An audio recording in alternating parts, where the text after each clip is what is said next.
السلام علیکم دوستو، امید ہے کہ آپ سب خیریت سے ہوں گے۔ دوستو، آج کا واقعہ حرام کے مال سے کیا حج جائز ہو سکتا ہے اور حج کی حکمت بتائیں گے ہم آپ کو۔ پہلے آئیے ہم بتاتے ہیں آپ کو حرام کے مال سے کیا حج جائز ہو سکتا ہے۔ ویڈیو کی طرف چلنے سے پہلے گزارش ہے آپ سے، اگر آپ ہمارے چینل پر نئے ہیں تو چینل کو سبسکرائب لازمی کر لیں تاکہ اس طرح کی اچھی معلومات آپ تک پہنچ سکے اور آپ کے علم میں اضافہ ہوتا رہے۔ آئیے چلتے ہیں، کیا حرام کے مال سے حج جائز ہے یا نہیں۔ کہ برادران اسلام، حج اور عمرہ کے لیے ضروری ہے کہ مال حلال و طیب اور پاکیزہ ہو، اس لیے کہ حرام مال سے جو حج و عمرہ کیا جائے وہ قبول نہیں ہوتا۔ حضرت ابو ہریرہ رضی اللہ تعالیٰ عنہ سے روایت ہے کہ حضور نبی کریم صلی اللہ تعالیٰ علیہ وآلہ وسلم نے ارشاد فرمایا، جب حاجی حج کے لیے پاک مال لے کر نکلتا ہے اور تلبیہ یعنی لبیک کہتا ہے تو آسمان سے ندا کرنے والا کہتا ہے، لبیک و سعدیک، یعنی تیری لبیک قبول ہے، اللہ تعالیٰ تیرا حلال مال زیادہ کر لے، تیرا سامان زیادہ راہ حلال مال سے ہے اور تیرا حج مقبول ہے۔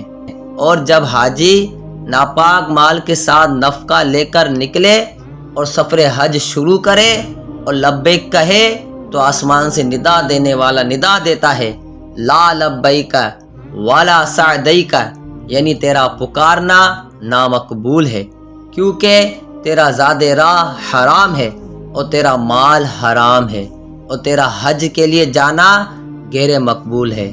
تو دوستو، ہمیں معلوم ہوا کہ حج پاک مال سے مقبول ہے، عمرہ پاک مال سے مقبول ہے۔ حج پاک مال سے کرنے والے کی لبیک قبول ہے، عمرہ پاک مال سے کرنے والے کی لبیک قبول ہے۔ حج ناپاک مال سے مردود ہے، عمرہ ناپاک مال سے نامقبول ہے۔ اللہ تعالیٰ سے دعا کرو کہ ہمیں حلال و طیب و پاکیزہ مال سے حج کرنے کی توفیق عطا فرمائے۔ اب آئیے ہم آپ کو بتاتے ہیں حج کی حکمت۔ حج بیت اللہ میں بے شمار اسرار ہیں، ان میں سے ایک تو حج موت کا نمونہ ہے۔ انسان کو جب موت آتی ہے، گھر بار رشتہ دار سب کچھ چھوڑ کر دوسرے عالم کی طرف لوٹتا ہے۔ اسی طرح حج پر جانے والے کو ہر شخص رخصت کر رہا ہے اور جہاد تک پہنچا کر خویش و اقارب بھی واپس آ جاتے ہیں۔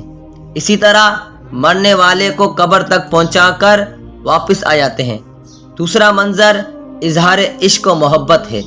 سفر کی ابتدا سے تمام تعلقات منقطع کر کے عزیز و اقارب سے منہ موڑ کر کوچہ جانا کی طرف جانا، جنگل صحرا اور گلی کوچوں میں مارے مارے پھرنا عشق محبت کی دلیل ہے۔ اجازت ہو تو آ کر میں بھی شامل ان میں ہو جاؤں، سنا ہے کل تیرے در پر ہجوم عاشقہ ہوگا۔ دوستو، امید ہے کہ آپ کو ویڈیو پسند آئی ہوگی۔ حج کی حکمت اور حج پاک مال سے کیا جاتا ہے، ناپاک مال سے نہیں، یعنی حرام مال سے نہیں کیا جاتا بلکہ حلال مال سے حج قبول ہوتا ہے۔ اللہ تعالیٰ سے دعا ہے کہ ہمیں ہر سال حج بیت اللہ کی سعادت نصیب فرمائے اور ہمیں حلال و پاک و طیب و پاکیزہ مال سے حج کرنے کی توفیق عطا فرمائے۔ آمین ثم آمین۔ اگر دوستو آپ کو ویڈیو پسند آئی ہے تو ویڈیو کو لائک شیئر لازمی کرنا۔ اگر آپ ہمارے چینل پر نئے ہیں تو چینل کو سبسکرائب لازمی کرنا تاکہ اس طرح کی اچھی معلومات آپ تک ہم پہنچا سکے۔ جزاک اللہ خیر۔